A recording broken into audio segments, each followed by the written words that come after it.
बिस्मिल्लाहिर्रहमानिर्रहीम, अस्सलाम वालेकुम। आज की वीडियो बेसिकली दास्तान गोई की वीडियो है।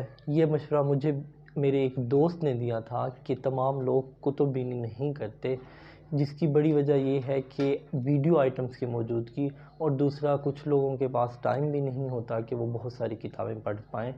तो आप किताबों का ख़ुलासा या किताबों की दास्तानें हमें बताया करें। तो ये वीडियो एक तजर्बे के तौर पर पेश कर रहा हूँ। उम्मीद है कि ये कुछ ना कुछ कामयाब भी रहेगा। तो आज दास्तान गोई में जिस कहानी को मैं बयान करने जा रहा हूँ, जो कहानी आपकी समाअत तक पहुँचाना चाह रहा हूँ, उसका मुसन्निफ़ मैं ख़ुद हूँ और कहानी का उन्वान है निभाना। निभाना दास्तान है जो कि नाम से ही ज़ाहिर हो रहा है कि जब भी किसी से ताल्लुक़ बनाओ तो उसे निभाओ, कि निभाना इस कदर मुश्किल भी नहीं। ये कहानी है मरियम की। मरियम जो कि 20-22 साल की एक नौजवान लड़की है। उसके वालिद साहब हयात हुसैन अपनी हयात के सिर्फ चंद साल ही रब ताला से लिखवा के लाए थे, इसलिए जल्द ही वफ़ात पा गए। मरियम अपनी बड़ी बहन हुमैरा जो उससे 2.5 साल बड़ी है और अपनी वालदा साहिबा के साथ रहती है। वो एक बंद गली में रहते हैं जिसमें तमाम उन्हीं के रिश्तेदार ही रहते हैं, और वो जो इलाका जहाँ पर वो रिहाइश पजीर हैं वो मुल्तान का एक नवाही इलाका जलालपुर पीर वाला है। जलालपुर पीर वाला एक छोटा सा कस्बा है जहाँ पर तिजारती सरगर्मियाँ तो होती हैं, लेकिन वो बेसिकली उसके ऊपर दही रंग गालिब है। तो कहानी का आगाज़ होता है एक ख्वाब से। मरियम ख्वाब में देखती है कि उसने एक लंबा सफ़ेद फ़्राक पहना हुआ है, और वो जब फ़्राक पहनते हुए दो रू बाग के दरमियान से गुज़रती है तो उसका फ़्राक लहराता है।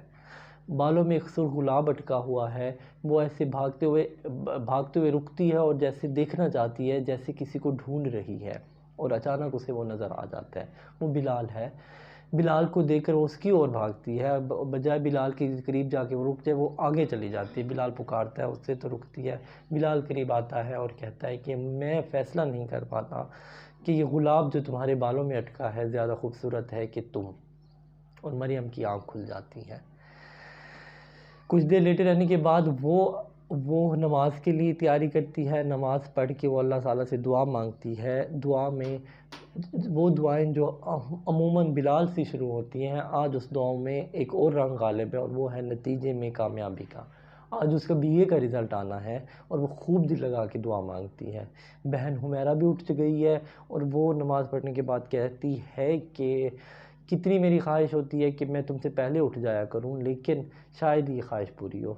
वो लड़कियां उम्र के इस हिस्से में नहीं कि ऐसे छोटे छोटे मुकाबले करें, लेकिन हुमैरा कुछ ऐसी ही है। वालदा साहिबा बिल्किस वो शुगर और फ़िशार खून, ज़ियाबतीस और फ़िशार खून की मरीज़ा हैं और दवाई खाती रहती हैं। दिन चढ़ जाता है। हुमैरा धागे लेकर उलझ जाती है उनमें, क्योंकि वो कढ़ाई का काम करती है, और मरियम अपने रिज़ल्ट का इंतज़ार कर रही है और मुतवक्किल है कि बिलाल उसका रिज़ल्ट लेके आएगा। कोई 12-1 बजे के करीब दरवाज़ा बजता है और बिलाल साहब हाज़िर होते हैं। हाथ में एक पीला डब्बा है मिठाई का, और वो आता है और उसका मुंह थोड़ा सा संजीदा सा है। मिठाई के डब्बे को देखकर मरियम को अंदाज़ा हो जाता है कि वो पास हो गई है, लेकिन बिलाल कहता है, मरियम ज़रा इस डब्बे को लेके आपने संजीदा नहीं होना। बेसिकली आज राबिया बिलाल की बहन को देखने के लिए कुछ लोग आ रहे हैं, तो ये उनके लिए है। तुम्हारा रिज़ल्ट कुछ खातिर ख़ार नहीं आया और तुम्हारी इंग्लिश में सप्ली है। ये सुनते ही मरियम के आसमान पर सर पर सातों आसमान टूट जाते हैं, और वो रोती हो बुलबुलाती हुई कमरे में जाते दरवाज़ा बंद कर देती है और रोने लग जाती है। इतनी ज़िल्लत कि उसकी सप्ली आई। वो तो एक होनहार स्टूडेंट थी, अब उसको मर जाना चाहिए, और वो सोचती है कि मैं ख़ुदकुशी कर लूँ। रोते हुए वो ये फ़ैसला करती है। मरियम का रिज़ल्ट सुन के हुमैरा को सुकून मिलता है, क्योंकि उसकी ख़ुद भी सप्लियाँ आती रही हैं, तो उसकी भी दिली ख्वाहिश होती है कि बहन की भी सप्ली आए, ताकि वो उससे सुपीरियर ना समझी जाए। वो रो रही है। बाहर हंगामा शुरू हो गया। बिल्किस आती है, दरवाज़ा बजाती है, खोलो दरवाज़ा खोलो। मरियम सोचती है जब वो मर जाएगी तो उसके करीबी उसको किस कदर याद करेंगे, और याद करते करते शायद ही अपनी बेनाई खो दे। लेकिन शायद ज़रूरी है ये, उसके लिए तो अब इस दुनिया में रहने के लिए जगह ही नहीं बची। इतनी ज़िल्लत। दरवाज़ा बज रहा है। ठीक है, और वो फ़ैसला नहीं कर पा रही कैसे अपनी जान ले, ठीक है, और वो बहुत रोती है कि मेहनत के बावजूद नहीं वो इतना अच्छा रिज़ल्ट दे पाई। बिलाखिर माँ की डांट फटकार से वो दरवाज़ा खोलती है और माँ के गले लग जाती है, और माँ उसको चुप करवाते कहती है, ये बिलाल तो है ही ऐसा, खामखा ही तुम्हें चिढ़ा रहा था, तुम्हारी फर्स्ट डिवीज़न से पास हुई हो। उसी वक्त मिठाई का डब्बा खोला जाता है, मरियम का मुँह मीठा करवाया जाता है। हुमैरा भी मुँह बसोर के खा लेती है, क्या ही अच्छा होता कि सप्ली आती, लेकिन नहीं आई खैर, और यूँ अब भी ये पास भी हो जाती है। जिस जगह जिस बन गली में मरियम अपने माँ और बहन के साथ रह रही है, वो सारे उसके चचा, मामू, खालाएँ, फूफियाँ ही रहती हैं। और ये वालिद साहब के इंतकाल के बाद बिल्किस ने अपने ख़ावंद के इंतकाल के बाद भी इसी घर में रखा। दुकान का किराया आता है और कुछ बहन भाई मदद कर देते, और इस तरह घर का सर्कल चलता है। कुछ साल पहले तक तो बड़ा भतीजा आकर भी रहता रहा था, लेकिन जैसे बड़ी बच्चियाँ बड़ी हुई तो बिल्किस को लगा कि अब मुनासिब नहीं कि घर में आके जवान लड़का ठहरे, तो उन्होंने सलीके से मना कर दिया। लेकिन चूँकि घर में करीब करीब सारे अजीज़ ही रहते तो महफूज है। और अब जब लड़कियां जवानी की हदों में पहुंच चुकी हैं, वो ऐसे खिलते गुलाब बन चुकी हैं जिनको जिनको उनके हकदार के हक पे रख दिया जाए, तो बिल्किस थोड़ी सी परेशान रहती है कि कोई रिश्ते आएँ, लेकिन रिश्ते नहीं आ रहे। मरियम और हुमैरा में नोक झोंक चलती रहती है। 2.5 साल बड़ी हुमैरा को हमेशा ये गिला रहा है कि मरियम को ज़्यादा तवज्जो दी गई है। मरियम भी उसे चिढ़ाती रहती है। बेसिकली हुमैरा उससे 2 साल 7 माह बड़ी है। जब भी ज़िक्र आता है तो यही कहा जाता है कि वो 2.5 साल बड़ी है, जिसको सही करना मरियम अपना फ़र्ज़ समझती है, और वो कहती है 2-2.5 साल नहीं बल्कि 2 साल और 7 माह, जिसके ऊपर हुमैरा और चिढ़ जाती है। एक दिन का ज़िक्र है, मरियम देखती है कि माँ ने दवाई नहीं ली और थोड़ी सी निढाल महसूस हो रही है। वो माँ से कहती है कि आपने दवाई नहीं ली होगी, तो बिल्किस आगे से बहाना बनाने लगती है। तो ख़ुद उठकर दवाई का डब्बा उठाती है कि माँ को दवाई दे। तो जब डब्बा उठा के खोलते तो आगे खाली पत्ते चढ़ा रहे होते हैं, मुँह दवाइयाँ होती नहीं हैं। तो इन दिनों वो पहली माँ से इजाज़त लेना चाह रही होती है कि बीए हो गया तो अब आप मुझे इजाज़त दें, मैं स्कूल की नौकरी कर सकूँ, लेकिन माँ हिचकिचा रही है कि वो बच्ची को भेजना नहीं चाहती स्कूल की मुलाजमत के लिए। लेकिन अब भी वो कहती है कि देखें घर के अखराजात ज़्यादा हैं, हुमैरा की सिलाई कढ़ाई या जो दुकान का किराया आता है हमारे लिए मुश्किल है, आप मुझे दें इजाज़त कि मैं काम करूँ। लेकिन बिल्किस इजाज़त फिर नहीं देती। वो अपनी एक दोस्त को बुलाती है, उसके दोस्त के वालिद साहब का ही एक प्राइवेट स्कूल है, वो उसकी माँ को समझाती बुझाती है। तो जब वो समझाती बुझाती है तो कुछ ना कुछ किसी ना किसी तरह बिल्किस राज़ी हो जाती है। तो उसकी दोस्त सारा कहती है, लो जी तुम्हारी माँ को मनवा दिया, अब तो मुझे गोलगप्पे खिलाओ। मरियम उसी वक्त साथ जो मामू का बेटा बिलाल है, जिसको उससे वो मोहब्बत भी करती है, और बिलाल ख़ुद भी इस बात का इजहार करता है, तो उससे कहती है गोलगप्पे ला दो। वो गोलगप्पे ला देता है, लड़कियां खाती हैं, और उनमें मशहूर है कि ऐसे गोलगप्पे शायद ही पाकिस्तान में कहीं मिलते हों। मुलाजमत शुरू हो गई है। एक दिन अगले दिन का ज़िक्र है या चंद दिन बाद का ज़िक्र है कि मरियम अपने मामू के घर जाती है, मामून के घर बिलाल से मिलने जाती। तो बहाना तो कोई और होता है, लेकिन बेसिकली वो बिलाल से ही मिलने जाती है और बिलाल से फरमाइश करती है कि आप मुझे बेकरी के नान खताई बिस्किट खिलाएं। जहाँ उनका घर है उससे आगे बोहट के ऊपर एक बेकरी है, और उस बेकरी के नान खताई बिस्किट भी बड़े मशहूर हैं। बिलाल ले आता है, वो खाती है, और तब भी उसका यही कहना होता है ये बहुत ही लजीज बिस्किट हैं, शायद ही ऐसे बिस्किट कहीं मिलते हों। तो इसी तरह एक दिन किसी वजह से कहीं जाना होता है मरियम ने, तो वो बिलाल को बुलाते कि मुझे छोड़ आओ। बिलाल के पास साइकिल, वो साइकिल पे बिठा के उसे ले जाता है। मगरिब का समय होता है तो साइकिल के पीछे पीछे चाँद आता है। तो मरियम पूछती है ये चाँद हमारे पीछे पीछे क्यों आ रहा है? तो बिलाल साहब बताते हैं कि ये बेसिकली हमारा पीछा कर रहा है और हमारी बातें चोरी छुपी सुन रहा है, शायद ये हमारे राज अफ़शा करते। तो मरियम हंसती है कि कहती है शायद ऐसा ही है, मुझे इस चाँद पे हमेशा से शक रहा था। ज़िंदगी गुजर रही है।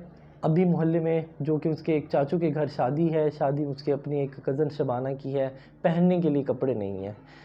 तो एक जो उसका इस तरह की तकरीबात पर पहनने का सूट है, वो पहले ही कई तकरीबात पर पहन चुकी है। तो यूँ ही जब वो पहनने के लिए तैयार हो रही होती है तो ऐसी यूँ ही सरेराह कहती है, इतनी दफ़ा पहन चुकी हूँ कि लोग अब कहते हैं कि कितना और पहनोगी। और एक भाभी तो ये भी कहती हैं कि मेरा भी ऐसा सूट है, मैंने अभी तक नहीं सिलवाया, जहेज़ में मिला था, मैं बाद में सिलवाऊंगी। और ये बात भी मरियम को नागवार गुजरती है। वो सरे राह कह रही है, बात माँ के दिल को लगती है और वो रोने लग जाती है। कहती है कि तुम्हारा बाप जिंदा होता तो तुम्हारी ऐसी छोटी छोटी ख्वाहिशें ज़रूर पूरी पे कर पाती, अब भी मैंने पूरी कोशिश की है। माँ को चुप कराते कराते वो खुद रो पड़ती है, खुद रो पड़ती है, और बस फिर सारे हुमैरा भी रोने पड़ती है, वो उलझती भी है, तुमने माँ को रुला दिया। बहरहाल वही सूट पहन के वो तकरीब में जाती हैं। तकरीब में उसको सजाद ताड़ ताड़ के देखता है। सजाद, बिलाल साहब उसके मामू का बेटा है, सजाद उसके चचा का बेटा है। सजाद भी उसको मरियम के लिए पसंदीदगी रखता है और उसके साथ इस तरह कुछ चीप इश्क माशूकी वाली बातें करने की या फ्री होने की कोशिश करता है। वो मरियम जो कि बिलाल को के साथ फ्री रखती है, जब भी सजाद इस तरह की कोई हरकत करता है तो थोड़ा सा घबराहट महसूस करती है और अच्छा नहीं फील करती, और उसको सजाद अच्छा भी नहीं लगता। पाँच जब आता है सजाद तो थोड़ी सी उसकी शख्सियत भी उसको कुछ ख़ास पसंद नहीं है। तो तकरीब के दौरान जब जब दुल्हन रुखसत हो चुकी है, होने वाली है, उस वक्त इनके ख़ानदान में एक रिवायत है कि दुल्हन का भाई दुल्हन हाथ दूल्हा साहब के हाथ में देता और कहता है बहन आपके हवाले ख्याल रखिएगा। ये तकरीब हो रही होती है तो शबाना का भाई जो कि सजादी है वो देता है हाथ दूल्हा साहब के और कहता है कि मेरी बहन का ख्याल रखिएगा। तो तभी बिलाल करीब आता और कहता है कि तुम्हारा तो कोई भाई नहीं है जो मेरे हाथ में तुम्हारा हाथ थे। मरियम कहती है हाँ है तो ऐसे ही। उसी तकरीब में बिल्किस को एक दूर पर एक रिश्तेदार बताती है कि पूछती है कि अभी तक बच्चों के रिश्ते नहीं आए। तो बिल्किस जो पहले ही परेशान है थोड़ी सी और परेशान हो जाती है। वो जो रिश्तेदार होते हैं वो कहती है बस अल्लाह की मर्ज़ी, मेरे पास कुछ लोगों ने मुझे एक रिश्ते के लिए कहा तो मेरे जहन में तुम्हारी हुमैरा आई। जलालपुर के करीब ही एक गांव है गाज़ीपुर, जहाँ के आम बेहद मशहूर है। वहाँ के मलिक साहब हैं, बहुत आमों के बाग हैं। शादी को 16-17 साल गुजर चुकी हैं, औलाद नहीं हुई, तो वो औलाद की गर्ज से दूसरी शादी करना चाहते हैं।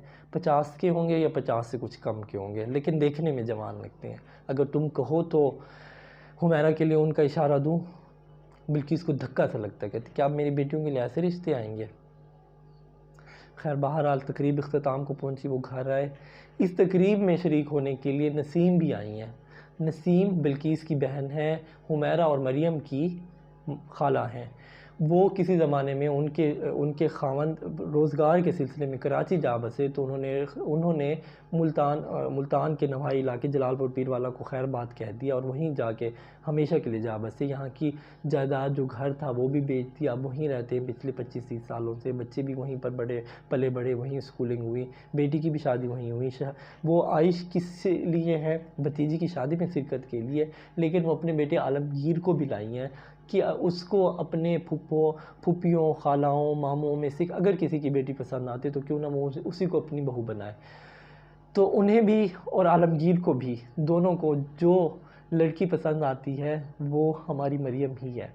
तो नसीम जो कुछ दिनों के लिए रहने आई हैं, तो एक दिन अपनी बहन से ज़िक्र भी करती हैं कि मुझे भी और मेरे आलमगीर को आपकी मरियम पसंद है, तो आप मरियम को मेरी बेटी बना दें।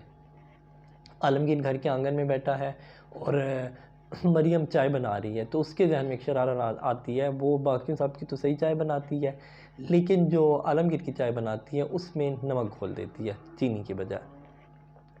आलमगीर चुपचाप चाय पी लेता है और जब पीने के बाद कहता है शायद आपने चीनी की जगह नमक घोल दिया। तो वो मुस्कुरा के कहते नहीं, यहाँ पर ऐसी ही चाय पसंद की जाती है और यहाँ पर चीनी की जगह नमक ही इस्तेमाल किया जाता है। वो कहते हैं तो फिर मुझे भी यही आदत बनानी पड़ेगी, क्योंकि मैं भी आपकी हाथों की चाय पीना चाहता हूँ हमेशा। मरियम सटपटा जाती है और घबरा के चली जाती है। रिश्ता डल गया, रिश्ता आ भी गया आलमगीर का। बिल्किस रिश्ता तो अच्छा है, बहन के घर का रिश्ता है, बहन भी वो जो बहुत अजीज़ है, लेकिन बिल्किस का दिल नहीं मानता। कराची जलालपुर से 1000 किलोमीटर दूर है, वो कैसे बेटी को इतना दूर भेजे। वो सोचती हैं और बिल आखिर जवाब देती हैं नहीं। वजह, मैं अपनी बहन, तुम बहन थी, तुम्हारी जुदाई बर्दाश्त होगी, इतनी दूर चली गई। वो बहन जब शादी से पहले, जब माँ बाप का राज था, जब वो रहती थी तो सोती भी इकट्ठी थी, ईद के जोड़े भी इकट्ठे बनवाती थी। अब वो बहनें सालों नहीं मिल पाती, तो बेटी को मैं कैसे भेज दूँ? तो वो इनकार कर देती हैं। नसीम इसरार करती है, कुछ भाइयों को भी कहती है कि इसरार करें, लेकिन बिल्किस कहती है अल्लाह मालिक है, मेरा दिल नहीं मानता। तो जनाब उनको इनकार हो जाता है। यूं ही एक दिन एक मामून बिलाल के वाले साहब के घर ही, बिलाल के घर ही ये सारे इकट्ठे होते हैं। तो आलमगीर और बिलाल बैठे होते हैं। तो चाय का कहा जाता है, तो कहा जाता है कि मरियम चाय बनाए, क्योंकि वो बहुत अच्छी चाय बनाती है। और हकीकत भी यही है कि मरियम की चाय के लोग गर्विदा हैं। तो वो चाय बनाने जाती है, तो वो वहीं ऐसे आवाज़ लगाती है, बिलाल नान खताए बिस्किट भी ले आओ, खाला को जाते जाते वो खिला तो दें। बिलाल आलमगीर के साथ जाता है। उसको आलमगीर पसंद नहीं है। क्यों नहीं पसंद? क्योंकि उसको बताया कि आलमगीर का भी रिश्ता आया हुआ है मरियम के लिए। तो बाहर अब बिस्किट आते हैं, खाला को खिलाए जाते हैं। और अगले दिन खाला रिश्तेदारों के झुरमुट में कराची के लिए रवाना हो जाती है। मरियम उनको रुखसत करने के लिए भी नहीं आती, बल्कि घर की मंडेर से उनको देखती रहती है। नसीम और आलमगीर चले गए। अगले दिन जुम्मे का है। जुम्मे के दिन अमूमन बिलाल चावलों की प्लेट के साथ घर आता है और चावल लेकर आते हैं, क्योंकि उनके घर जुम्मे वाले दिन चावल बनते हैं। इस जुम्मे को भी दरवाज़ा बजता है, तो मरियम को उम्मीद है कि बिलाल ही आया होगा। वो दरवाज़ा खोलती है, आने वाला चावल लेकर ही आया होता है, लेकिन वो बिलाल नहीं, सजाद होता है। सजाद जब वो प्लेटें बढ़ाते हैं तो सजाद जानबूझकर उसके हाथों को टच करते हैं। मरियम पीछे हट जाती है, ठीक है। और फिर से वो उससे कुछ फ्लर्ट करने की कोशिश करता है, और मरियम ज़्यादा उसको रिस्पॉन्ड नहीं करवाती और बर्तन देकर रुखसत हो जाती है। रात को बिलावजा मरियम को नींद नहीं आ रही, वो रात को ऐसे टहलने के लिए छत पर जाती है। तो देखती है छत पर पहले ही बिलाल अपने घर की छत पर खड़ा होता है। तो वो जो दरमियानी दीवार, जो छोटी दीवार होती है, उसके पार दोनों बातें करते हैं। चाँद चमक रहा है, दोनों रोमानवी हो रहे हैं। तो बिलाल कहता है, ये चाँद और तुम और मैं, ऐसे लगता है जैसे तकून पूरी हो गई। मरियम शर्मा के नीचे उतर आती है। बिल्किस पूछती है कहाँ गई थी? वो कहती है नींद नहीं आ रही थी, तो मैं छत पर गई थी। तो बिल्किस टोकती है कि छत पे ना जाया करो, ख़ास तौर पर रात को। और वो सोचती है कि मैं सुबह को ताला भी लगा दूँगी, कि बच्चियों को, बच्चियाँ ही हैं, कोई वो ना हो, कोई ऊंच नीच ना हो जाए, कोई बात ही ना करे। तो जनाब ज़िंदगी का सर्कल चल रहा है। अब बिल्किस की तबीयत निढाल रहने लगी है, और एक दिन ऐसा आता है कि बच्चियाँ अपनी माँ के दाएं बाएं चारपाइयों पर लेटी हैं। सुबह बच्चियाँ उठी हैं, लेकिन माँ नहीं उठी। रात के ही किसी वक्त उनके ऊपर फालिज ब्लड प्रेशर और शुगर के हमले हुए, फालिज का हमला हुआ, और वो रात को ही अदम सुधार गई। और नमाज के लिए बच्चियाँ उठाती नहीं, वो ना उठी। अगले दिन सोग का दिन है। मर्द हजरात मैयत लेने के लिए आए हैं। मरियम रो रही है। वो कहती है मैं अम्मी को नहीं जाने दूंगी, वो भी उठ जाएंगी। तो नसीम, जो कि कराची से ये सुनते ही दौड़ती आई है, वो कहती है बेटा ऐसे ना करो, मैयत को तकलीफ़ होती है। ये लफ्ज़ मरियम के दिल पे खंजर की तरह लगता है। वो कहते उसकी माँ कब से मैयत हो गई, ठीक है। बाहर वो निढाल सी होती है, निढाल सी बच्चियों को नसीम और दूसरी फुफ्फियाँ और खालाएँ संभालती है, और मरियम को और बिल्किस को मर्द हजरात दफनाने के लिए ले जाते हैं, और बच्चियाँ अकेली रह गई हैं। मामून जो कि बिलाल के वालिद हैं, और ज़ीनत जो कि मामून की बीवी और उनकी मुमानी है, बच्चियों को उन्हीं के घर में आके ठहरती हैं। ज़ीनत एक रिवायती मुमानी ही है, कोई ख़ास वो पसंद नहीं करती अपने खावंद की भतीजियों भांजियों को। लेकिन अब एक ढोल गले में आ पड़ा है जिसको बजाना ही है, तो उनका ये स्टैंस है कि जल्दी से बच्चों की शादी कर दी जाए। वो मलिक ज़ाहिद जो कि गाज़ीपुर में आमों के बागों के मालिक हैं, उनके घर में बातचीत चल रही है।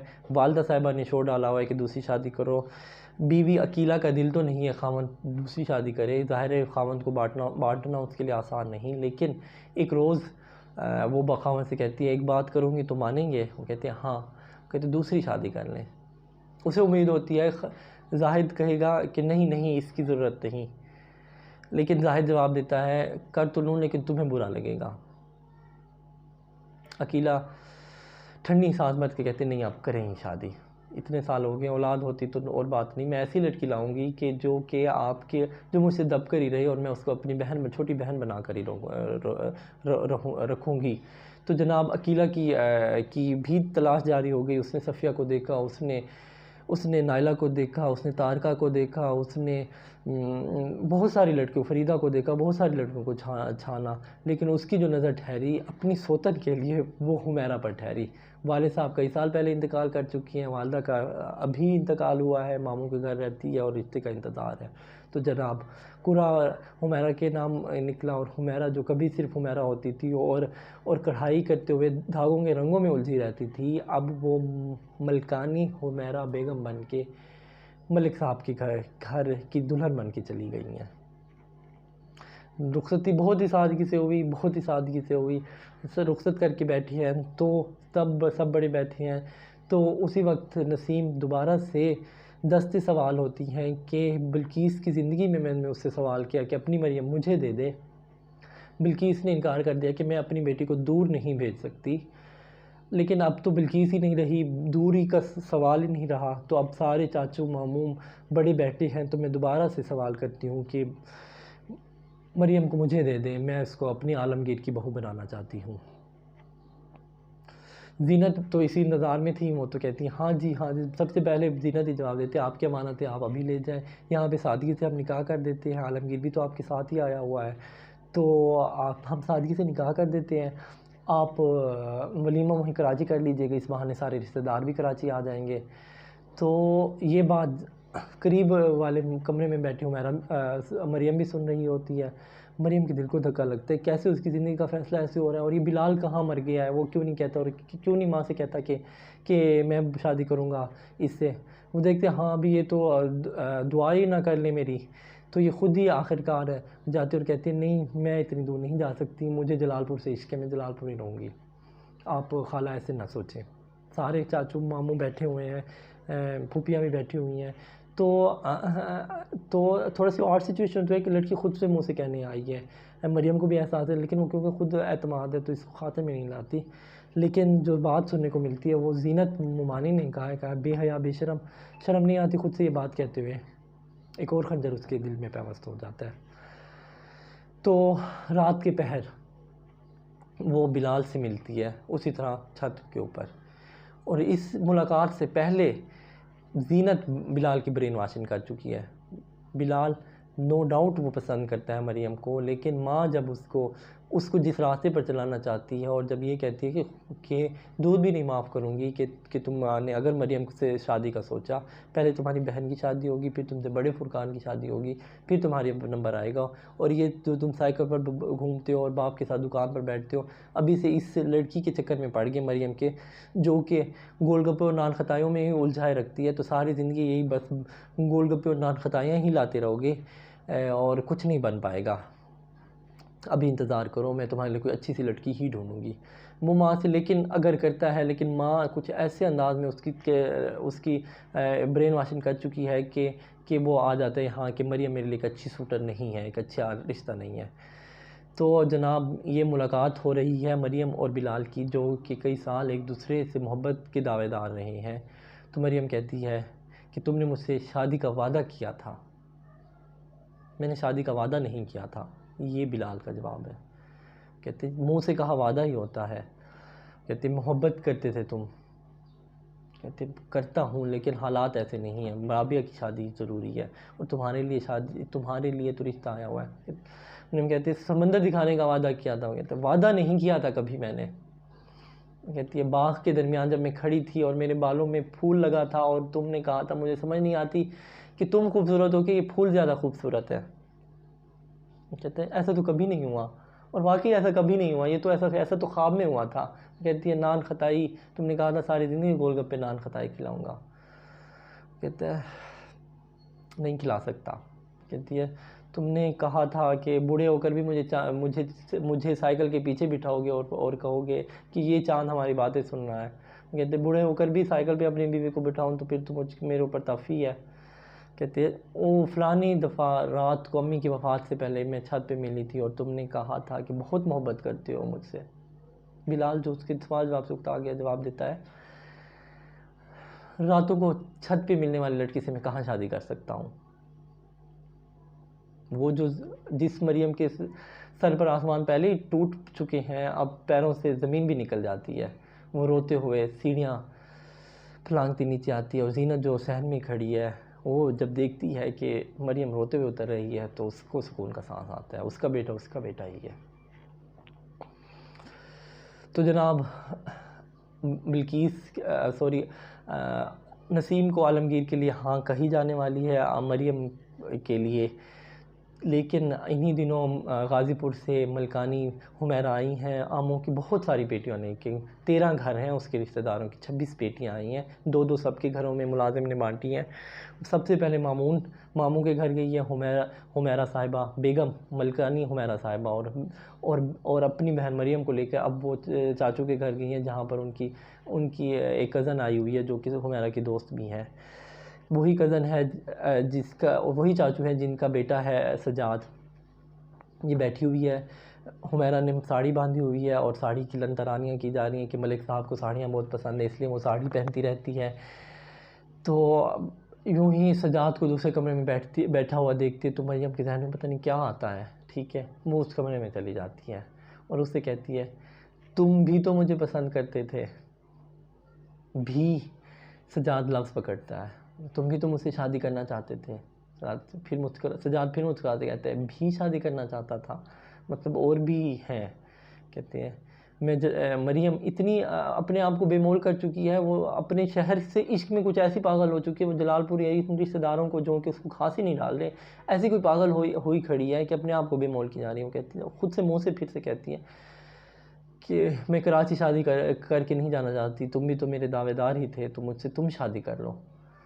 सजाद सुनता है, मुस्कुराता है, कहता है दावेदार था तुमसे, शादी का नहीं था, किसी और चीज़ का था। घर तुम्हारा खाली पड़ा है, तुम किसी और चीज़, कोई और चीज़ मुझे दे सकते तो आ जाओ, चलते हैं, आज रात ही चलते हैं। अब कुछ नहीं मरियम के पास रह गया कहने को, वो ऐसे बुत सी बनी आती है और बहन के साथ बैठ जाती है। बहन जो साड़ियों की तारीफ़ें की जा रही है, साड़ी यूँ अच्छा लिबास और वो अच्छा लिबास, वो कहती है मरियम तुम्हारे जहेज़ के लिए मैंने साड़ियाँ बनवाने शुरू कर दी हैं, तुम भी पहनोगी तो ऐसी पप्पू लगोगी कि दूल्हा भाई आशिक हो जाएंगे। और मरियम सुन रही है। तो जनाब मरियम का निकाह हो गया है आलमगीर से, और ये नसीम की ख्वाहिश ही है कि मरियम दुल्हन बनकर ही सफ़र करे। तो ट्रेन का सफ़र मरियम दुल्हन बनकर ही कर रही है। एक डब्बा जो उन्होंने लिया हुआ है, मरियम आलमगीर के बहन भाई भी आ गए हैं निकाह की तकरीब के लिए, और अब वो दुल्हन को लिए जा रहे हैं। और इस तकरीब से पहले जो सफ़र से पहले जो वाक़या हुआ वो क्या हुआ, मरियम बिल्कुल स्पॉट सी रही सारे वाक़े में। जब उसको दुल्हन बनाया गया, छोटे मोटे फंक्शन हुए, हालांकि हुमैरा ने कहा थोड़ा सा लो, थोड़ा सा गम हल्का कर लो, लेकिन मरियम बिल्कुल खामोश है। तो जब घर में एक छोटी सी तकरीब हो रही है, दुल्हन आई, दुल्हन को बिठाया गया, दूल्हा उसके साथ बैठा गया, दूध पिलाई की रस्म हो गई, रुखसती का टाइम होने लगा, तो उसी वक्त किसी ने ऐसे ही कहा कि हमारे यहाँ तो रिवाज है कि दुल्हन का भाई दूल्हे के हाथ में दुल्हन का हाथ देता और कहता है लो बहन मेरी आपके हवाले, ख्याल रखना। तो मरियम का तो कोई भाई नहीं जो ये कहता। फ़ौरन ही सजाद की अम्मा कहने लगती है मेरा सजाद है ना, वो देगा दुल्हन का हाथ आलमगीर के हाथ में, वो भाई है इसका। तो उसी वक्त ज़ीनत मोमानी सामने आ जाती है, वो कि सजाद क्यों देगा, असल भाई तो मरियम का मेरा बिलाल है। लो जी, बिलाल दोस्ती भी कितनी थी, सारा मोहल्ला सारे रिश्तेदार जानते हैं, मरियम किसी और को याद करे ना करे, बिलाल को तो याद करेगी। तो बिलाल जो कि पीछे बैठा हुआ था, देख रहा था शादी की तकरीब को, वो सटपटा जाता है, लेकिन जब सबके सामने ज़ीनत बुलाती है आओ बिलाल, तो बिलाल को आना पड़ता है। वो उसका मरियम का हिनाई हाथ पकड़ता है और आलमगीर के हाथ में दे देता है। वो बिलाल जिसने सैयां बनने से इनकार कर दिया था, भैया बनने से इनकार नहीं कर पाया। और मरियम जो कि बिल्कुल खामोश रही, जिसके आंख से एक आंसू भी ना टपका। और जब ये वक्त ये हो रहा होता है कि उसका हाथ बिलाल ही, उसका महबूब ही आलमगीर के हाथ में दे रहा होता है, ऐसे लगता है जैसे समंदर ही उसकी आंखों में आ गए हैं। और वो ऐसे ज़ोर से रोने लग जाती है, ऐसे कि सारे ही खामोश हो जाते हैं। ठीक है, सारे ही खामोश हो जाते हैं, सारे ही कि क्यों इस तरह क्यों रो रही है। अरूसी दुल्हन रोती है लेकिन इस तरह नहीं रोती। तो हुमैरा जो कि अपने खावंद के साथ बैठी होती है और उसको ज़रा उससे बातें कर रही होती है, वो जल्दी से आती है बहन के करीब और उससे कहती है यूँ ना रो कि लगे कि मैयत पे आंसू बहाए जा रहे हैं, यूँ ना रो रो कि लगे कि ये आंसू सिर्फ रुखसती के नहीं है, चुप कर जाओ।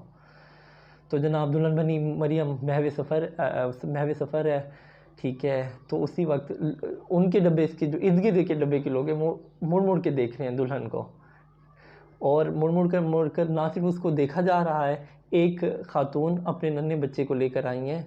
उस बच्चा शर्मा रहा है, 3-4 साल का बच्चा होगा। शर्माते हुए वो खातून भी कहती है मेरे नोमी ने कभी दुल्हन नहीं देखी हुई, तो वो दुल्हन को देखने आया है। वो बच्चा आता है, बच्चा था, उसको पता है कि बच्चा बड़े प्यार करते, लेकिन मरियम कुछ भी उसकी तरफ नहीं मालिहाना दिखाती। नोमी ने एक टॉफ़ी उठाई है, वो देता है मरियम को, मरियम वो भी नहीं लेती। आलमगीर उस पकड़ के मरियम के हाथ में रखता है, और मरियम वो वही टॉफ़ी होती है जिसकी कभी मरियम बहुत शदाई होती थी, और अक्सर बिलाल उसको ला देता है। देख के उसको दिल जलता है उस टॉफ़ी को, वो सबकी नज़रों से बचाए, खिड़की से उठा टॉफ़ी बाहर फेंक देती है, और वो घर पहुंच जाती है। दूल्हा दुल्हन आलमगीर और मरियम को तन्हाई मुयस्सर आती है, ये पहली तन्हाई है। तो बिलाल उसके सामने बैठा है, सॉरी बिलाल कहाँ बैठा, ये तो जो बैठा है वो आलमगीर है। आलमगीर जो है वो दाढ़ी वाला नौजवान है, उसने दाढ़ी रखी हुई है, और वो बैठा है उसके सामने। तो वो कहता है जब तुम रो रही थी तो लगता था कि वो रुखसती के आंसू नहीं है। मरियम उसको देखती है, कहती तुम किसी और को पसंद करती थी। मरियम जवाब नहीं देती, और ख़ामोशी बेसिकली उसका जवाब है।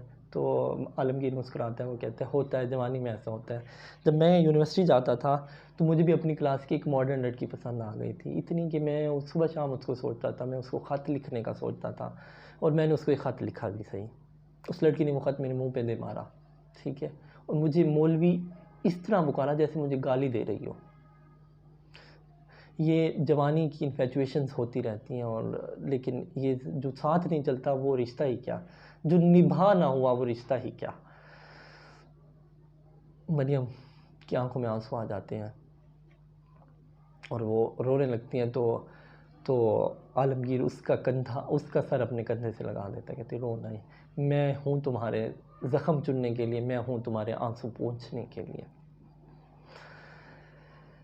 आंसू पोंछने के लिए आलमगीर है, लेकिन मरियम तैयार नहीं है। तो जनाब एक दिन गुज़र गया है। अगले दिन नसीम कहती है तुम्हारी चाय के चर्चे तो बहुत हैं, और मैंने अपने खावन और तुम्हारे ससुर को भी बहुत सुनाए हैं, तो सब घर वालों को चाय तो पिलाओ। मरियम गुस्से में ही है, वो चाय बनाने जाती है, चाय में जानबूझकर चीनी की जगह नमक घोलती है। सारे इंतज़ार में है कि बड़ी तारीफ़ें हैं, चाय बहुत अच्छी बनाती हैं, देखें क्या चाय बनी है। चाय का घूंट लिया जाता है, वो तो आगे नमकीन चाय है, सब खामोश हो जाते हैं। ये भी मरियम भी नहीं ख्याल करती कि ससुर ही इसका ही लिहाज कर लें। नसीम उठ के आती है और कहती है मुझे तो सिर्फ पहले शक्ल ही तुम्हारी बिल्किस जैसी लगती थी, अब पता चला आदतें भी मेरी बहन जैसी हैं। वो भी ऐसे करती थी, जब कुछ गुस्सा होता था ना तो जानबूझकर जो पकाना होता था उसमें नुक्स डाल देती थी, खुद से ऐसे करती थी, और तुमने भी ऐसे किया। तो मरियम की आंखों में आंसू आ जाते हैं, और उसको भी उस समय अपनी खाला, जो कि अब सास भी है नसीम, खाला और सास नहीं लगती, माँ ही लगती है। और फिर 25 साल गुजर जाते हैं। 25 साल में उनके आंगन में 2 फूल खिले हैं, एक का नाम इब्राहिम है और एक का नाम नीलोफर है। फ़ोन आता है जलालपुर पीरवाला से, मरियम की एक सहेली का, वही सहेली जिसके वाले साहब के घर के स्कूल में वो जॉब करती थी, कि मैं बेटे की शादी कर रही हूँ, आ जाओ। कहती मैं नहीं आ सकती, जोड़ों का दर्द है। कहती बहाना नहीं, कई साल हो गए तुम नहीं आई, बस तुम आ जाओ। वो आ जाती है। कुछ मसाइल होते हैं, बेटी के पेपर्स होने वाले होते हैं, बेटी वैसे भी पॉजेसिव है पढ़ाई के सिलसिले में, लेकिन खामन कहते हैं, आलमगीर कहते हैं नहीं आप जाएं, ठीक है। चुनांचे वो अपने बेटे इब्राहिम के साथ जलालपुर आती है, रुकती अपने कज़न के घर ही है, वो घर जो कि कभी किसी चाचू का घर होता था। शादी की तकरीब में भी शिरकत के लिए जाती है, सहेली सारा देख के निहाल हो जाती है, बहुत ही खुश होती है, खाना खिलाती है, बहुत ही उसके अपनी खुशी का इजहार करती है, और जाते जाते गोलगप्पे भी मंगवा के खिलाती है।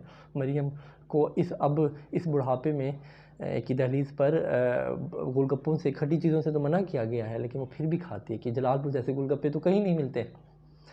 तो जब वो वापस आ रही होती है तो बड़े बेटे को बताती है ये जो बोहड़ के किनारे पे बेकरी बनी है, यहाँ के जो नान खताई बिस्किट है वो वैसे नान खताई मैंने ज़िंदगी भर कराची में ज़िंदगी गुजार दी, वैसे बिस्किट मुझे ना खाने को मिले। बेटा बिस्किट लेके आता है, ख़ुद भी खाता है, माँ को भी खिलाता है।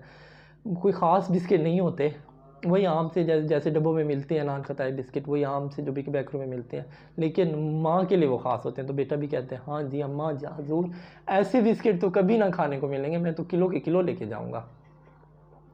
तकरीब भी हो गई, हुमैरा से मुलाकात भी हो गई। यूं ही एक दिन एक कज़न के घर बैठे हुए, कज़न जो कि राबिया है बिलाल की बहन, बैठे हुए वो बैठे हैं, राबिया बहाने से उठ जाती है। वो बहाने से नहीं उठती, प्लान्ड होती है, क्योंकि बिलाल कहता है कि मैं इससे मिलना चाहता हूँ। एक ज़िंदगी गुजर चुकी है और बिलाल क्यों मिलना चाहता है उससे। तो मिलने आया है बिलाल मरियम से, मरियम नहीं मिलती। कहती बात तो सुन लो, कहते नहीं बात भी नहीं सुननी। वो कहते एक लफ्ज़ ही सुन लो, एक फ़िक्रा ही सुन लो, कुछ माफ़ी के कुछ अल्फाज, कुछ तो बोलने का मौका दो। वो कहती कुछ भी नहीं सुनना।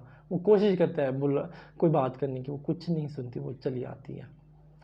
बेटे ने नान खताई के किलो लिए हुए हैं कि माँ को खुश करना है, और माँ को थोड़ी बुझी बुझी लगती है। वो कहती है मम्मा क्या हुआ। वो कहती कुछ नहीं हुआ, बस यही कहना था जब किसी से ताल्लुक़ बनाओ तो निभाओ, कि निभाना मुश्किल नहीं। तो तैयारी पूरी है ना कराची जाने के लिए। बेटा कहते हैं हाँ, और इसके साथ ही हमारी कहानी इख्तिताम को पहुंचती है। उम्मीद है आपने एंजॉय किया होगा। Thank you.